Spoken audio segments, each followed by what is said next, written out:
રાધનપુરના પ્રેમનગર ગામના આગેવાનોએ શાળાનું કથળેલું શિક્ષણ અને આચાર્યની બેદરકારીના કારણે જે શિક્ષણ કથળ્યું છે તેના વિરોધમાં આજે શાળા ખાતે પહોંચીને અચાનક તાળાબંધી કરી દેતા ભારે અફડાતફડી। રાધનપુરથી મારા પ્રતિનિધિ જગદીશ પંચાલનો એક વિસ્તૃત અહેવાલ। પાટણ જિલ્લાના રાધનપુર તાલુકાના પ્રેમનગર ગામ ખાતે આવેલ પ્રાથમિક શાળામાં 300થી વધુ વિદ્યાર્થીઓ ધોરણ 1 થી ધોરણ 8 સુધી અભ્યાસ કરી રહ્યા છે। ગામના બાળકોને સારું શિક્ષણ ન મળતું હોવાની ગંભીર અને ચોંકાવનારી ફરિયાદો ઉઠવા પામી છે। તેને લઈને આજરોજ ગામ લોકો તંગ આવી ગયા હતા। કોઈ પણ પ્રકારનું નિરાકરણ ન આવતા શાળાને તાળાબંધી કરી આક્રોશ વ્યક્ત કર્યો હતો અને સાથોસાથ આચાર્યની બદલી કરવાની પણ માંગ બુલંદ બનાવવામાં આવી હતી। આચાર્યના બેજવાબદાર વલણના કારણે બાળકોને સારું શિક્ષણ ન મળતું હોવાનો આક્ષેપ કરવામાં આવ્યો હતો અને શાળાનો વિકાસ પણ થતો નથી। શાળાના નવા રૂમો બનતા હોય તેને લઈને 300 વિદ્યાર્થીઓનું ભવિષ્ય આજે અંધકારમય થઈ ગયું છે અને તાળાબંધી કરવામાં આવી છે, એમ ખેતાજી ઠાકોરે આમતક ટીવી સાથેની વાતચીતમાં માહિતી આપતા જણાવ્યું હતું।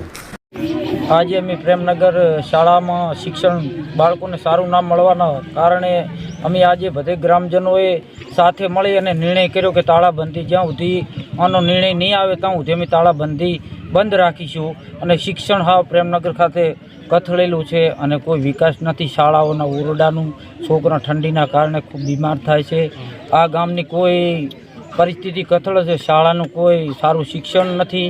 આચાર્યશ્રીને વારંવાર અમે રજૂઆત કરતા પણ રજૂઆત કોઈ ધ્યાનમાં લેવામાં આવતી નથી, એટલે અમે ઉપર તમામને જાણ કરીએ છીએ ગ્રામજનો તરીકે।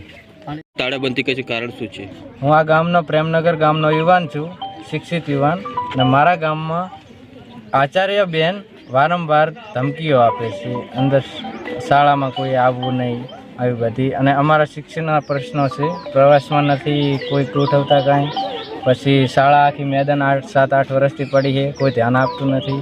આવા ઘણા પ્રશ્નો છે। ટ્રાન્સપોર્ટ માટે અમે ખૂબ પ્રયત્નો કર્યા, ખૂબ અરજીઓ કરી, પણ બેન કોઈ ધ્યાન આપતા નથી આ બાબતે, કે સરકાર પણ કાંઈ ધ્યાન આપતી નથી। શિક્ષકો પણ રાજીનામું મૂકીને છે, ગામનો કોઈ પ્રશ્નનું નિરાકરણ, અમે અરજીઓ આવી ઘણી બધી કરેલી, આ અરજીઓ આખું ગામ કરેલું છે।